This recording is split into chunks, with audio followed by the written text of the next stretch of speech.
Olá, bem-vindos a essa aula número 2 do módulo 4 do Desafio da Comida de Verdade. Hoje nós vamos falar um pouquinho sobre restaurantes por quilo e self-service. Às vezes a gente tem que comer na rua e os restaurantes por quilo e os restaurantes self-service são algumas das opções mais acessíveis, mais fáceis, né, no dia a dia, principalmente para quem trabalha em casa e precisa comer fora no horário de almoço. Então vamos falar um pouquinho, esses dois tipos de restaurantes são os mais comuns, né? São os que a gente mais vai. São escolhas relativamente boas, mas existe uma diferença muito grande entre o self-service, o como à vontade, e o por quilo. Nós vamos falar um pouquinho sobre os dois tipos de restaurante e os cuidados que você deve tomar ao fazer o seu prato, né? No restaurante por quilo e no self-service. Então vamos lá, pessoal. Vamos começar aqui na aula 2, falando sobre os restaurantes por quilo e os restaurantes self-service. Quais são as diferenças entre os dois, tá? E como que você vai fazer suas melhores escolhas quando você tiver que fazer sua refeição fora de casa, principalmente na hora do almoço. Essa lição é muito importante para aquelas pessoas que trabalham fora e que não podem comer em casa todos os dias, né?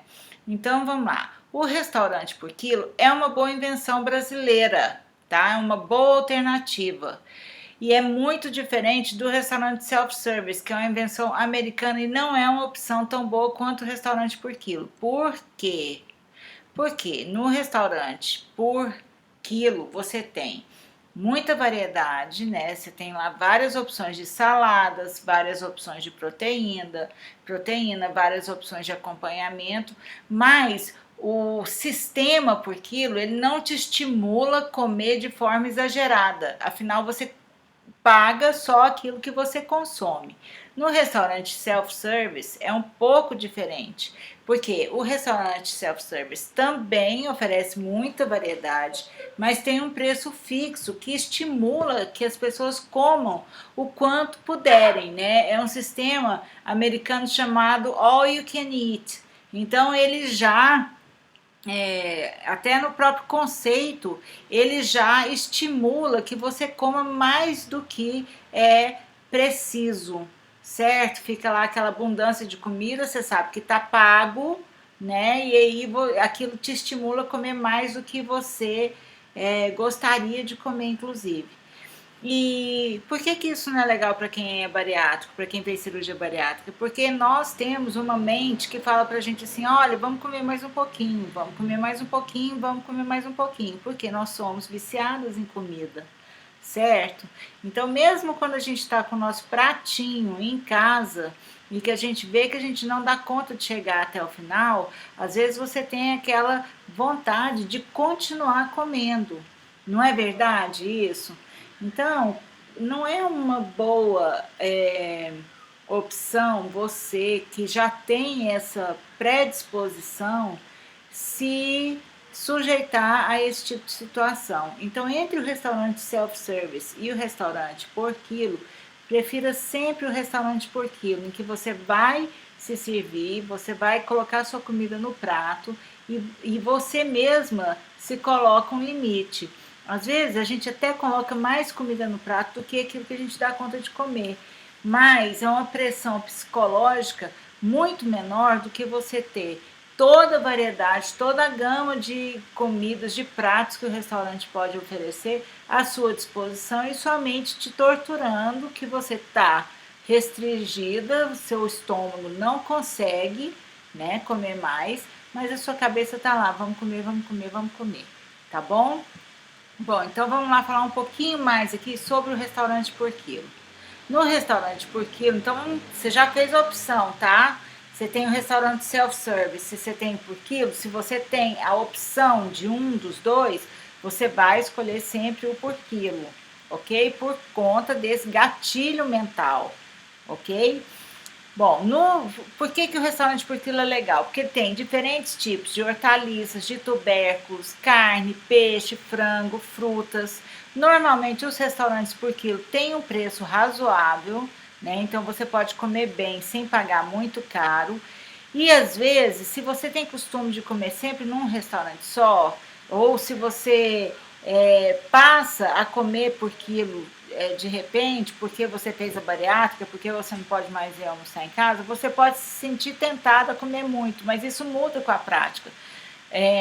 Se você vai lá todos os dias, com uma semana, você já vai aprender qual que é o tamanho do seu prato, qual a quantidade que você consegue comer e vai parar de colocar aquele exagero de comida no prato, porque você vai se acostumar com a quantidade de comida que você pode comer, né? E no restaurante por quilo, você pode e deve variar todos os dias o que você põe no seu prato. É aquela história de variar os alimentos, e quando você varia os alimentos, você faz uma variação tanto de sabor quanto de nutrientes.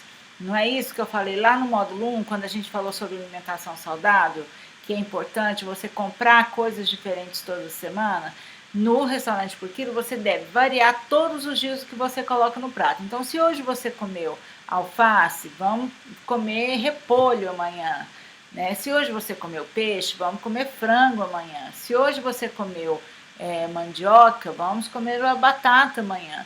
Vamos mudar sempre a variedade de alimentos para que você possa ter também uma variedade nutricional quando você faz as suas escolhas.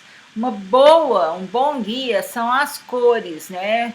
Aquele mesmo guia de cores que eu entreguei para vocês lá no módulo 1, vocês podem usar para se guiar no restaurante por quilo, porque o prato colorido significa variedade de nutrientes.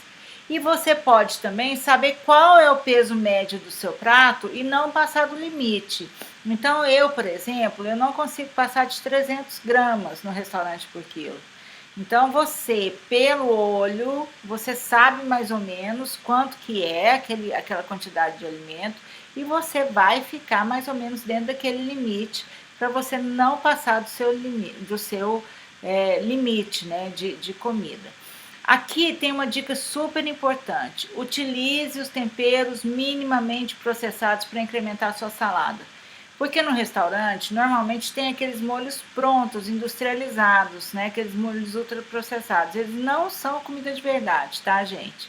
Mas do mesmo jeito que tem aquele da garrafinha, que é um molho Hellmann's, um molho, sei lá, pronto, César, italiano, rosé, etc, etc, foge daquilo, porque aquilo não é comida de verdade.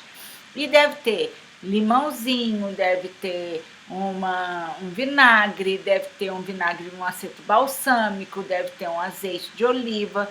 Procure temperar a sua salada com esses temperos minimamente processados para que você não caia na cilada, não estrague a sua comida com aquele tempero ruim, que é cheio de conservantes, etc. Você sabe muito bem que conservante não é uma substância que você deve ingerir, porque o conservante ele vai começar um processo inflamatório nas suas células e ele vai atrapalhar a atividade da sua microbiota. Se o seu intestino não estiver funcionando bem, seu sistema imunológico não funciona bem e seu trato digestivo não funciona bem. E aí você vai começar a adoecer e isso é inevitável. Quanto mais ultraprocessado você consumir, mais doente você vai ficar. E vai te atrapalhar a emagrecer, e vai te dar alergia, e vai te trazer, acarretar uma série de consequências que eu tenho certeza que você não quer ter. Por último, você deve procurar conhecer o estabelecimento e certificar-se do uso de ingredientes naturais. Por quê? Porque a indústria alimentícia, ela procura facilitar a vida de quem está cozinhando. Então, às vezes, você está ali no restaurante por quilo, você está vendo que é uma comida mais saudável do que o fast food lá da praça de alimentação do shopping, mas aí tem um molho vermelho, por exemplo, numa macarronada, numa lasanha, ou num frango, alguma coisa assim. Será que aquele é um molho ultraprocessado de tomate? Ou é minimamente processado ou minimamente processado, igual um tomate pelado, uma passata de tomate, alguma coisa desse tipo? É um filé ao molho madeira. É um molho madeira de verdade? Ou é aquele molho madeira ultraprocessado que você compra no sachê no supermercado? Né? Porque tem essas pequenas ciladas também no restaurante, porque você não sabe de onde veio a comida. Se é um lugar que você frequenta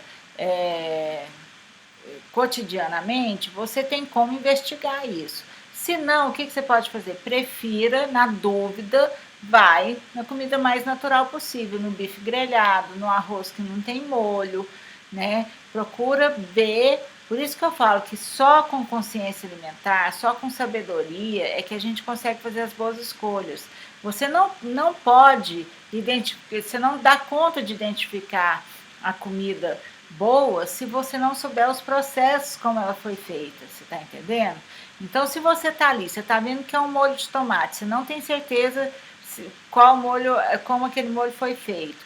Se é uma vez na vida, ok você comer, mas todos os dias, pensa todos os dias você consumir aquele molho ultraprocessado. Aí você come o molho ultraprocessado de tomate hoje, o molho ultraprocessado madeira amanhã, o molho ultraprocessado 4 queijos depois da manhã. E aí todos os dias você vai fazendo essa ingestão de substâncias químicas que não são legais para você. Então, se é um lugar onde você não sabe a procedência do alimento, se você não tem certeza do que você está comendo, vai na outra coisa que você tem certeza que não tem ultraprocessado. Vai num grelhado, numa coisa refogada, uma coisa de legumes, né? Que você sabe como é que foi feito. Ou pelo menos imagina, né? Como é que foi feito. O melhor jeito de garantir alimentação saudável é fazer o seu próprio alimento. Porque aí você sabe que não tem caldo ultraprocessado, você sabe que o molho, como é que foi feito, você sabe exatamente como a comida foi higienizada, inclusive, se ela foi reaproveitada ou não. Mas, se você não tem alternativa, vai no restaurante por quilo e tome esses cuidados que eu acabei de falar para você, ok? Então é isso, pessoal. Vamos lá para a nossa próxima aula.